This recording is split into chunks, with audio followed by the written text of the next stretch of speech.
my name's Beck Thompson, and I will be discussing a lesson plan using the iStar format for a year one class, and I will be using the Anya Brock 2015 Angus painting that she has commissioned on the Holly Raised Cafe.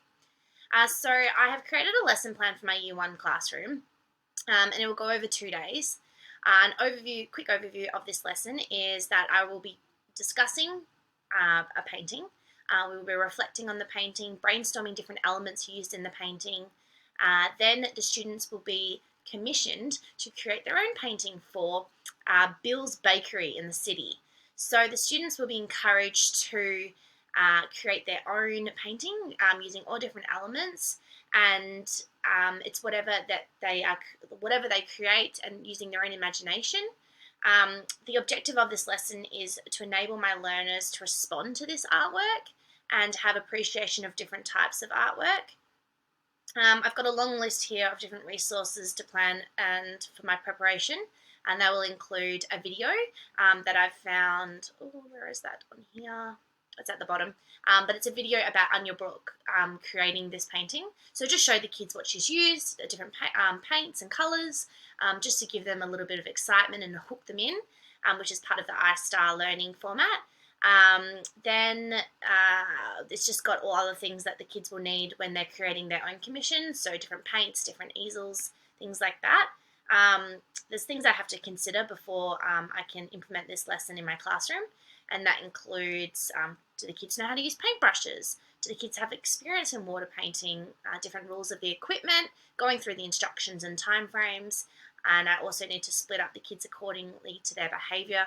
Perhaps kids can't work well together, so maybe just think about that when assigning them different sections to create their artwork. Catering for diversity.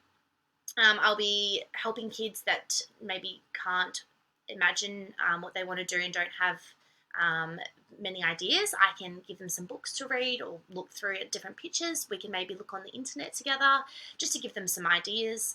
Then the students that do finish this artwork early, they can go on to start brainstorming and discussing why they've chosen different elements in their picture and explaining the choices that they've made. A bit confusing, but I'll go into that in my lesson plan. Here on my lesson plan, I've just got what this lesson will go through from the curriculum, and that's the Western Australian curriculum. So we've got something from visual arts, there's making, there's responding, humanities and social science, questioning and researching, and then language. As I mentioned, I'll be using the iStar format, so that includes Inform and Inspire, which is when I'll be showing them this artwork and I will be showing them a video. Show and Share, so we'll be brainstorming this artwork as a class, so we'll be going through all the different elements together just to give them some ideas, but I'll be asking the students and questioning them, so they'll come up with the different ideas and then I'll be writing them on the board in a big brainstorm, so that will help create different ideas for all the students. The Try and Transfer, which is just down here, will be the students have now been commissioned to create their own artwork. So they will be creating something that will be going outside of Bill's Bakery in the city. They can paint whatever they want. It's their own imagination. They can use paint, crayons, watercolours or pencils. Maybe I can get ideas from the students if there's something else that they want to do, but they have to be mindful that they're painting this on a brick wall. However, obviously crayons, watercolours they wouldn't be, but it's just more so then they can get familiar with using different resources.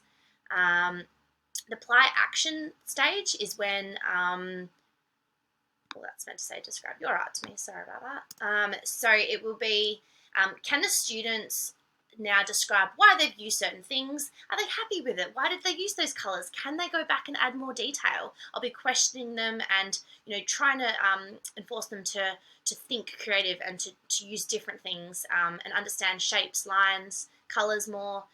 So that will be up to me, and that will be also to do with the review and revise. So I'll be, again, questioning the students because once that they have created their painting, they will then be brainstorming and coming up with ideas why they have chosen that painting.